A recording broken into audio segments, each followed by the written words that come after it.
My name is Matt Kaufman. I am 6 foot 1 inches tall, 195 pounds. I have blonde, going to gray hair, and pale blue to steel gray eyes that change color with my mood. Carrie called them my mood rings. I am 45 now, but when I discovered her cheating, I was 41 and a highly successful stock trader. I also write fiction novels, mostly Western post-Civil War shoot-'em-ups. I had a high 7-figure yearly income and thought I was in a perfect marriage. My wife, Carrie, was 39 and a successful real estate broker. We had been married for 15 years and had 2 kids. Kathy was 12 and Jerry was 10. We lived, and I and the kids still live in an upscale gated community on Reeds Lake in East Grand Rapids, MI. That is an expensive suburb of Grand Rapids. As I said, I was and still am a highly successful stock trader. I have a surprisingly good ability to pick stocks that have a short-term gain. I am right about 35% of the time. I started with penny stocks and found out that it was a head rush to take a stock whose price could be less than $5 and watch it explode upward in price. When you were buying at that price, even one winner out of 4 was profitable. I was much better than that. Just one example. I bought 500 shares of a small pharmaceutical company that discovered a possible breakthrough cancer drug. I paid $2.45 per share for a total investment of a little over $1,200, and the company was bought out by one of the big pharma corporations at $52 a share. I held it for an additional year, and the stock split 3-for-1 at $52.37 a share.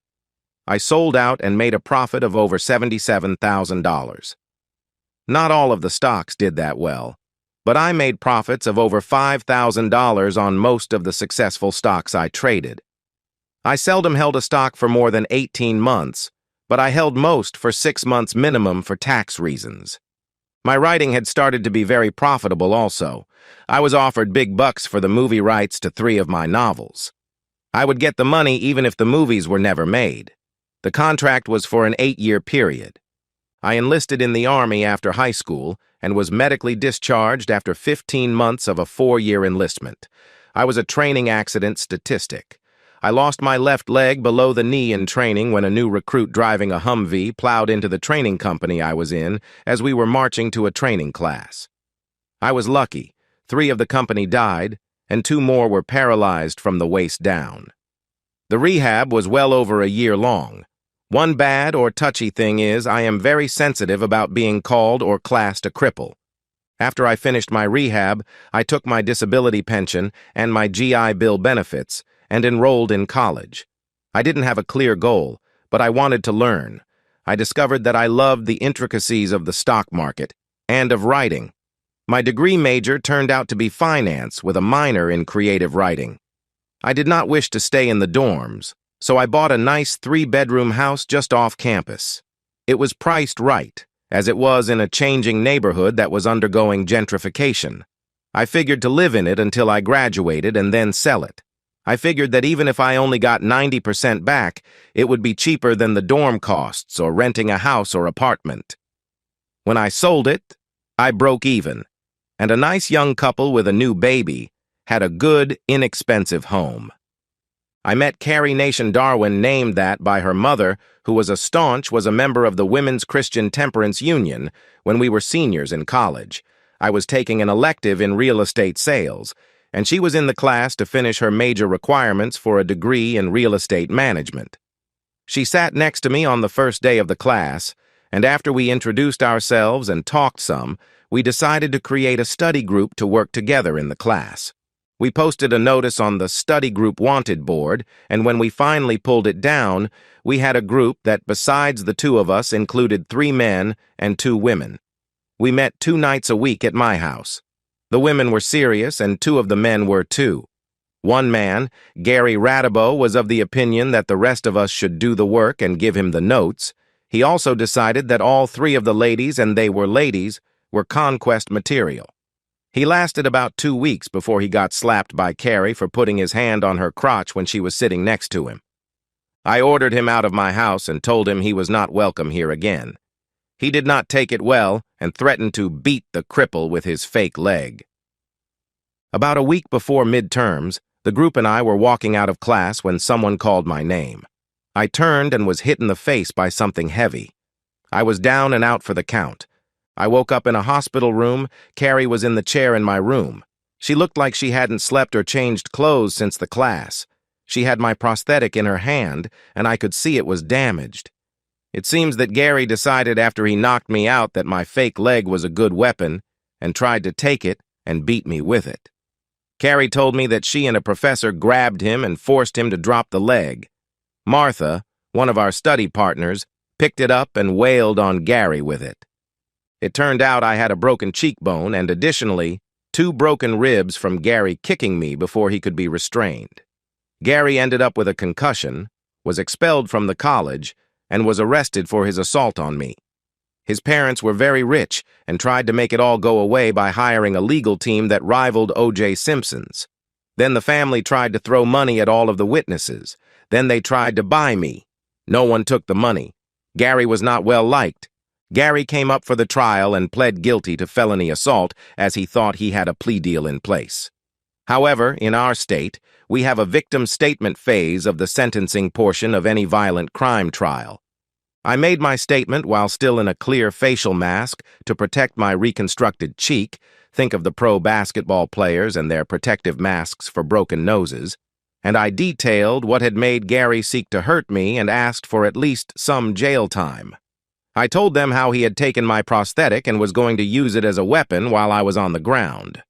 Then I played the school security camera footage that showed Gary striking me with what appeared to be an axe handle. He got 24 months in jail. I filed suit against his trust fund, and they threw a wheelbarrow full of $100 bills at me.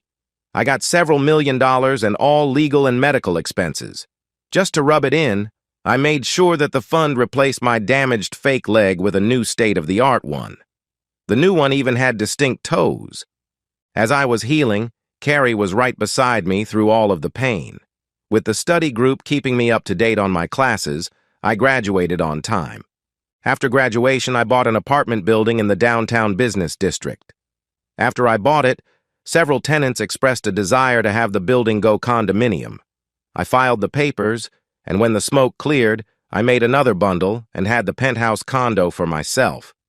Carrie got her real estate sales license, and I got a job in a brokerage house. We dated for 6 months, and I asked her to marry me. She said yes. We decided to have the wedding planned for the next spring, and we did the meet and greets of parents and siblings. My family was impressed with Carrie. Her parents were a problem. At least one of them was a problem. Her father shook my hand with a smile on his face. Her mother was a pinched-faced, angry woman who said that she had big plans for her daughter. She told both of us that those plans did not include being married to a cripple. Carrie did not make any protest about her calling me a cripple. I left and did not wait for her. The following weekend, Carrie came to my condo and asked me if we were still engaged. I hotly responded, "I don't know. Can you stand to be married to a cripple that you chose not to defend when your mother insulted him?" She teared up and, not saying anything, handed me the engagement ring and left. The next Monday, she was sitting in the reception area of my office when I came in. I looked at her, and because I was still hurt and angry, told the receptionist, "I am not taking any visitors or appointments today." I went into my office and closed the door.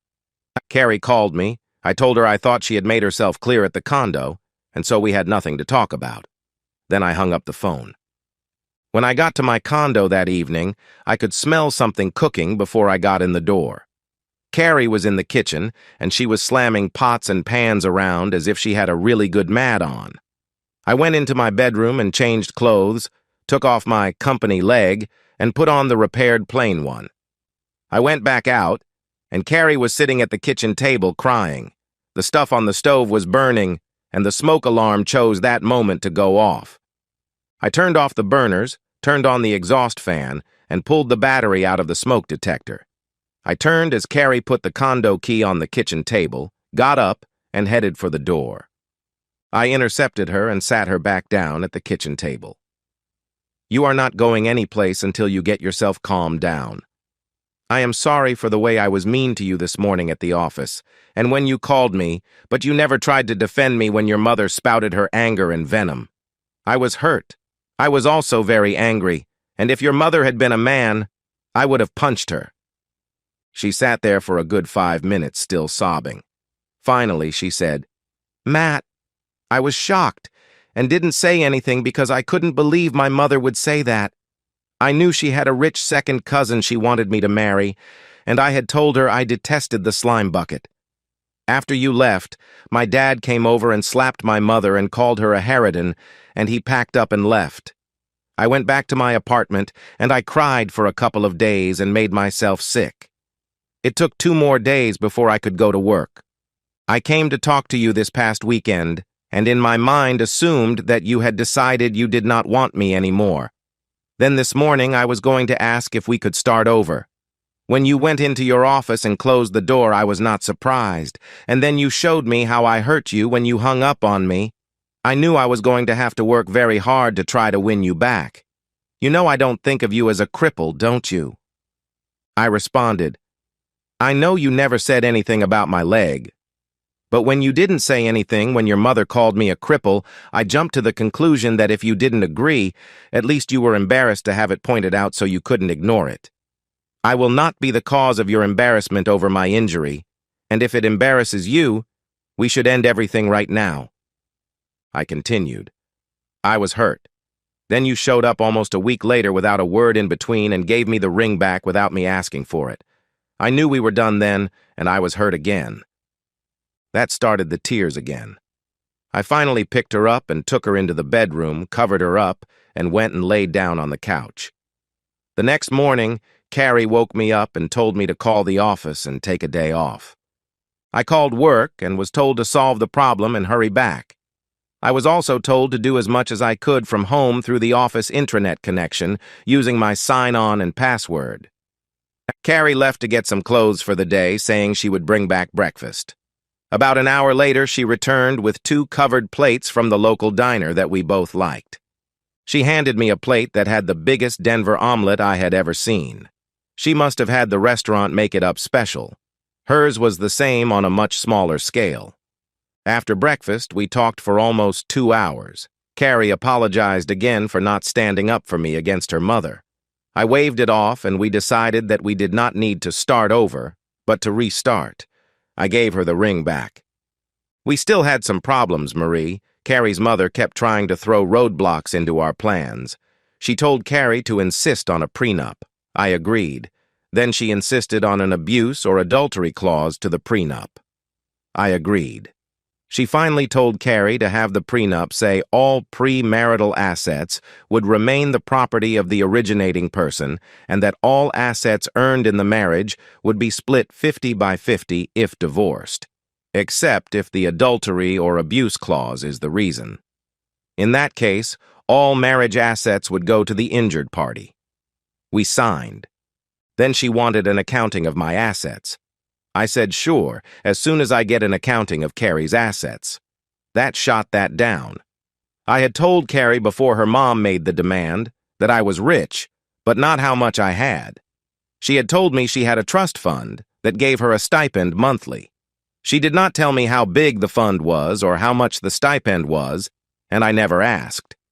Then dear old Mom tried to shove different guys at Carrie. It got so bad that Carrie stopped accepting invites if I wasn't included. We never went over there. The final attempt was when Marie told Carrie she would not be at the wedding. Carrie said, "That is your choice. My father has agreed to walk me down the aisle, and his new lady can stand in for you." Marie said okay, she would come. Just when I thought the roadblocks were over, Carrie informed me that her mother claimed that I was seen in a motel with another woman. I asked if she believed that. She said she didn't know. I took off the engagement ring and showed her the door. I decided I did not need the drama and definitely did not need the distrust. A week later, I got a letter from Carrie. "Matt, I am so sorry for doubting you. When I pressed Mom for the dates, she told me one of the dates and times was when we were at dinner together. I know I messed up again, but I was being bombarded with those claims from my mother. I finally started having doubts. I love you, and I am sorry that I let my insecurity and my mother make me doubt you. If I do not hear from you, know that I know you never were a cheater or a liar. You were the best man I have ever known, even better than my own dad. Again, I am so sorry. Carrie. I read the letter and thought an appropriate response was required. I was still very angry and hurt. Miss Darwin, in case you did not understand the significance of my removing the ring I gave you, let me spell it out plainly. I will not marry someone who doesn't trust me. I will not marry someone who believes lies from somebody she knows dislikes me. I will not marry someone who would allow her future husband to be insulted. Does that make things clear?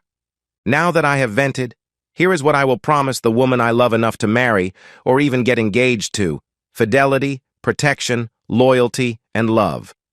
I have been exclusive with you from the first time we dated after I finished my injury regimen. I have loved you and only you since the second date we went on. I have made plans and promises with and to you. If you think that those things are not enough, then this is our last communication. If you can't trust me, don't contact me again. I have agreed to take another position with my firm and will be moving out of the city. I have sold the condo, and as of next Friday, I will be gone.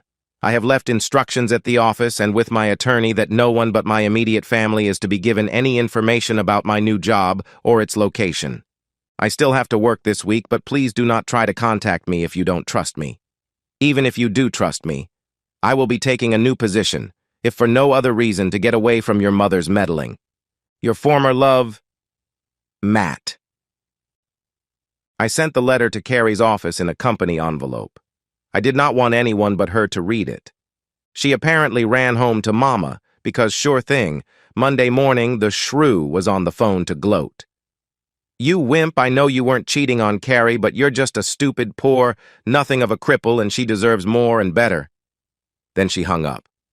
Carrie finally called late Thursday.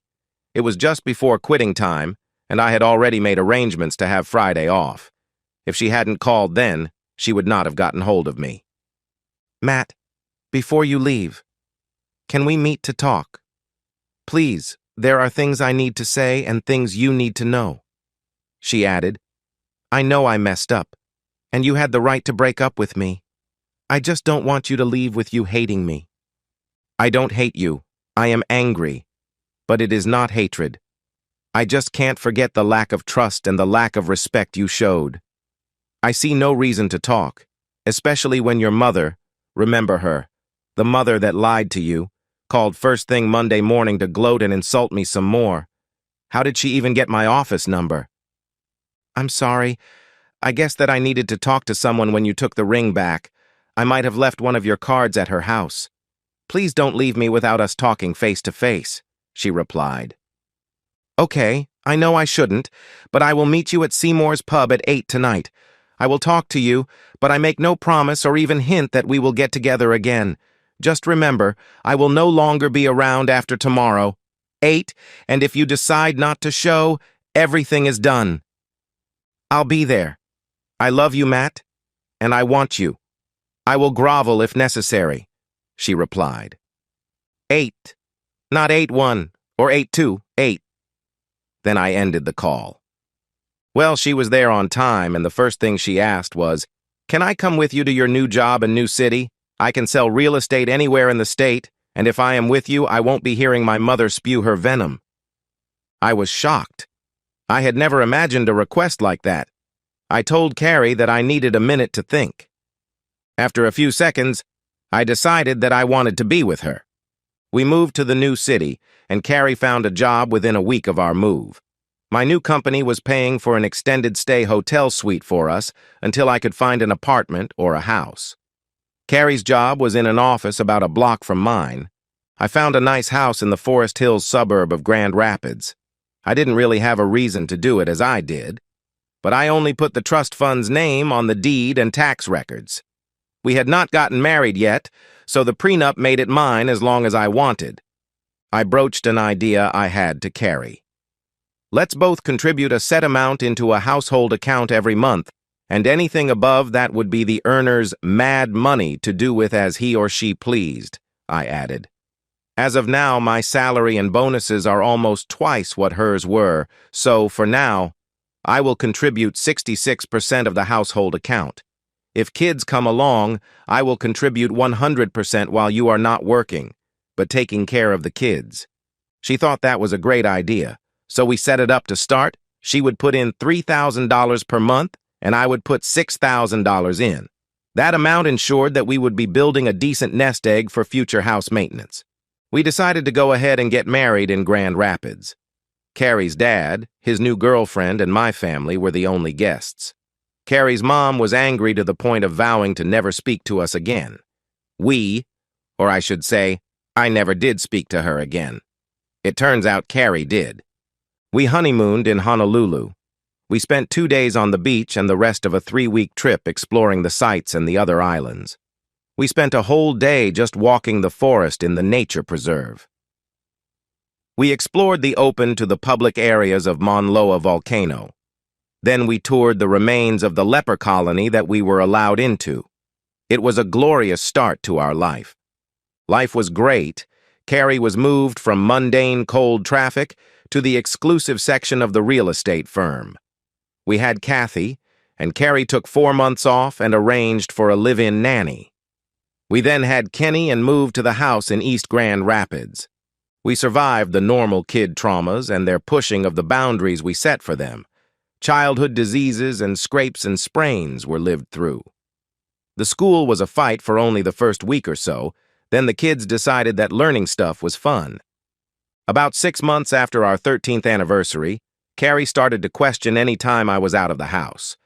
I had quit working in the brokerage and just used them for my trades. I spent my time writing. I had more than 30 novels and anthologies published, and had 4 or 5 ready to go to the proofreader. The only time I was out of the house was when I was in New York to talk to my publisher, or in Chicago to talk to my business manager about my contract renewals or movie rights. I was getting the mama's meddling vibe from Carrie, and I called her out on it. She admitted that she had reconciled with her mother but had not gone to see her as she knew I would blow up if she did. I didn't say anything. I just went into the bedroom and started moving her stuff into one of the guest rooms. She saw what I was doing and decided that discretion was the wise thing and did not say a word until I had everything moved. Then she asked why. I wondered where all of this suspicion was coming from. Has your mother told you I was cheating again like she did before we were married? Did she ever come to see her grandchildren? Did she ever realize that I could buy and sell that jerk she wanted you to marry? You know, the one you called a slime ball? Well, she didn't say anything and just started sleeping in the guest room. She never again questioned me about where I was going or who I was meeting with. It was strange, though. Shortly after that, she started telling me she was told by her boss to start showing houses on Tuesday and Friday afternoons. As an exclusive listings agent, all of her showings were by appointment only. After about 6 months of this, she slipped up. She came home one day in different clothes than she left in. I started to pay more attention. I also started to make arrangements to protect myself and my kids if she was cheating. About 3 months later, things in the home had gotten more contentious. Arguments were much more frequent and nastier. The final straw came when she said angrily, "You can't even work like a normal person. Being an author and writing fantasies for the masses to devour is perfect work for a cripple, I hope." She stopped right there, as she knew she had stepped over the line. I reached out to her and turned her toward the door and pointed. If I am not to your liking, it is 17 steps to that door. Don't let it hit you in the back during its closing. Call me a cripple again, and you can go home to Mommy. I decided to do some investigating. About 2 weeks after the cripple comment, I decided to follow her on Tuesday. She went from lunch to a Motel 6 on the South Belt Line, 28th Street. There she met with her mother and the slime ball. I started to follow her the next Friday, and no mama, but 2.5 hours with one of the guys from our college study group. This went on for a month.